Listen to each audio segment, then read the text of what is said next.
Graça e paz, queridos, Deus abençoe vocês. Quero compartilhar com vocês uma palavra que está no livro de Atos, no capítulo 2, versículo 42. E perseveravam na doutrina dos apóstolos e na comunhão, no partir do pão e nas orações. Em cada alma havia temor e muitos prodígios e sinais eram feitos por intermédio dos apóstolos. Todos os que creram estavam juntos e tinham tudo em comum. Vendiam as suas propriedades e bens, distribuindo o produto entre todos, à medida que algum tinha necessidade.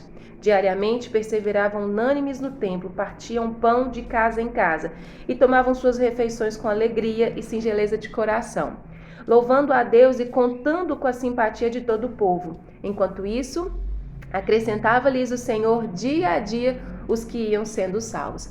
Algumas das marcas da igreja primitiva que nós tanto desejamos viver e experimentar o que aconteceu ali naqueles dias é o avivamento. Esse texto está escrito logo após os 3.000 serem batizados, após o sermão de Pedro. E aqui nós vamos perceber como essa igreja vivia. Marca deles aqui registrada era a perseverança na doutrina, na palavra genuína, tendo cuidado em ouvir da boca dos próprios apóstolos que testificaram a vida de Cristo, a morte e ressurreição.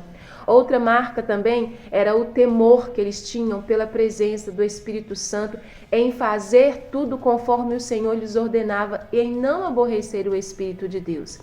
Eles eram unânimes, eles não estavam apenas unidos em um só lugar. Eles eram unânimes, eles buscavam pensar, agir, ter uma mesma ação, todos de forma igual. E ao ponto de que se um deles tivesse uma necessidade, toda a igreja, todo o corpo se empenhava em sanar essa necessidade até que esse irmão estivesse bem. Outra marca dessa igreja era a alegria.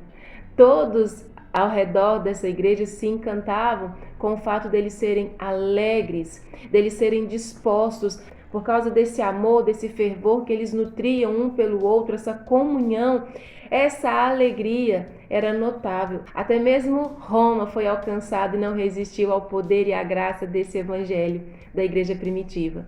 A pergunta que eu quero fazer para a igreja e que ecoou no meu coração é: o que está nos faltando?